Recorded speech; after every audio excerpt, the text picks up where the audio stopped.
ಬನ್ನಿ ಇದಕ್ಕೆ ಸಂಬಂಧಪಟ್ಟಂಗೆ ಮಾತಾಡೋಣ. ಎಲ್ ಹನುಮಂತಯ್ಯ ನಮ್ಮ ಜೊತೆಗಿದ್ದಾರೆ, ಮಾಜಿ ರಾಜ್ಯಸಭಾ ಸದಸ್ಯರು, ಕಾಂಗ್ರೆಸ್ ಹಿರಿಯ ನಾಯಕರು. ಹನುಮಂತನವರೇ, 10 ವರ್ಷಗಳಿಂದ ನೀವು ಅಧಿಕಾರದಿಂದ ದೂರ ಇದ್ರಿ ಹರಿಯಾಣದಲ್ಲಿ. ನೋಡಿ, ಅಲ್ಲಿ ಈ ಕಿಸಾನ್ ಜವಾನ್ ಪೈಲ್ವಾನ್ ಈ ತಂತ್ರ ಇದೆಯಲ್ಲ, ಇದು ಯಾವಾಗಲೂ ಕೂಡ ಈ ಮಂತ್ರ ವರ್ಕೌಟ್ ಆಗುತ್ತಲ್ಲಿ. ಜೊತೆಗೇನು ಅಂತಂದರೆ ಈ ರೈತರ ಹೋರಾಟಗಳಾಗಿರ್ಬೋದು, ಈ ಕುಸ್ತಿಪಟುಗಳ ಅಸಮಾಧಾನ ಆಗಿರ್ಬೋದು, ಜೊತೆಗೇನು ಅಂದರೆ ಮಿಲಿಟರಿಗೆ ಹೋಗಬೇಕು ಅಂತ ದೊಡ್ಡ ಮಟ್ಟದಲ್ಲಿ ಯುವಕರು ಏನು ಅಲ್ಲಿಂದ ದೊಡ್ಡ ಸಂಖ್ಯೆಯಲ್ಲಿ ಹೋಗ್ತಾರೆ, ಅವರಿಗೆಲ್ಲ ಕಡೆಗೆ ಅಗ್ನಿವೀರ ವಿಚಾರಕ್ಕೆ ಸಂಬಂಧಪಟ್ಟಂಗೆ ಆದಂಥ ಅಸಮಾಧಾನಗಳು ಇವೆಲ್ಲವೂ ಕೂಡ ನಿಮಗೆ ಲಾಭ ಆಗುವಂಥ ಎಲ್ಲ ಲಕ್ಷಣಗಳು ಕಾಣ್ತಾ ಇವೆ. ಏನಂತೀರಿ ಹನುಮಂತನವರೇ? ಹರಿಯಾಣದಲ್ಲಿ ಕಾಂಗ್ರೆಸ್ ನಿಶ್ಚಿತವಾದ ಬಹುಮತವನ್ನು ಪಡೆಯೋದರಲ್ಲಿ ಯಾವ ಅನುಮಾನ ಕೂಡ ಇಲ್ಲ ಈಗ ಸದ್ಯಕ್ಕೆ.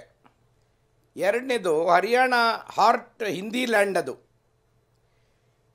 ಹಿಂದಿ ಲ್ಯಾಂಡ್ನಲ್ಲಿ ಕಾಂಗ್ರೆಸ್ ಬರೋದಿಲ್ಲ ಅಂತ ಅನ್ನೋ ಮಾತುಗಳು ಭಾಳ ದಿವಸಗಳಿಂದ ಕೇಳ್ತಾ ಇದ್ವಿ.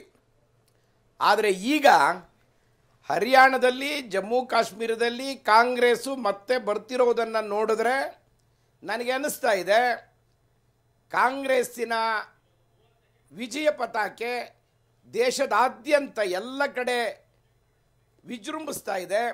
BJPಯ ಅವನತಿ ಆರಂಭ ಆಗಿದೆ.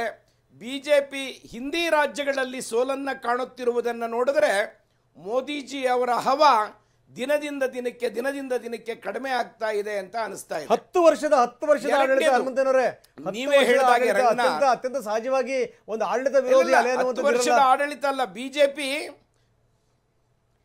ಮಧ್ಯಪ್ರದೇಶದಲ್ಲಿ 4ನೇ ಬಾರಿ ಗೆದ್ದಿದ್ದಾರೆ, ನಿಮ್ಮ ಗಮನದಲ್ಲಿರಬೇಕು.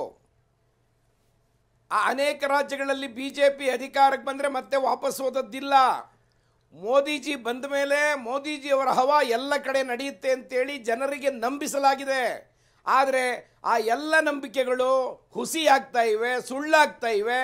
ಕಾಂಗ್ರೆಸ್ಸು ಮತ್ತೆ ಚಿಗುರಿ ರಾಹುಲ್ ಗಾಂಧಿ ಮತ್ತು ಮಲ್ಲಿಕಾರ್ಜುನ್ ಖರ್ಗೆ ಅವರ ನೇತೃತ್ವದಲ್ಲಿ ಮತ್ತೆ ದೇಶದಲ್ಲಿ ಚಿಗುರ್ತಿರೋದು.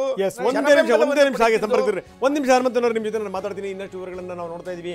ಹರಿಯಾಣದಲ್ಲಿ ಅರ್ಧಶತಕ ಬಾರಿಸಿದೆ ಕಾಂಗ್ರೆಸ್. 53 ಕ್ಷೇತ್ರಗಳು ಮ್ಯಾಜಿಕ್ ನಂಬರ್ ದಾಟಿ ಕಾಂಗ್ರೆಸ್ ಮುನ್ನುಗ್ಗುತ್ತಾ ಇದೆ. 53 ಕ್ಷೇತ್ರಗಳಲ್ಲಿ ಕಾಂಗ್ರೆಸ್ ಮುನ್ನಡೆ. BJP 27 ಕ್ಷೇತ್ರಗಳಿಗೆ ಸೀಮಿತ ಆಗಿದೆ. 53 ಕ್ಷೇತ್ರಗಳಲ್ಲಿ ಕಾಂಗ್ರೆಸ್, 27 ಕ್ಷೇತ್ರಗಳಲ್ಲಿ BJP. ಅಂದರೆ ಇಲ್ಲಿ ಕಾಂಗ್ರೆಸ್ ಅಧಿಕಾರ ಹಿಡಿಯುವಂಥದ್ದು ಬಹುತೇಕ ಪಕ್ಕ. ಯಾಕಂದರೆ ಅಂತರ ನೋಡಿ, 90 ಕ್ಷೇತ್ರಗಳು, ಮ್ಯಾಜಿಕ್ ನಂಬರ್ 46, ಅದರಲ್ಲಿ ಈಗ 53 ಕ್ಷೇತ್ರಗಳನ್ನು ಮುಟ್ಟಿರುವಂಥ ಕಾಂಗ್ರೆಸ್, 27 ಕ್ಷೇತ್ರಗಳಿಗೆ ನಿಂತಿರುವಂಥ BJP.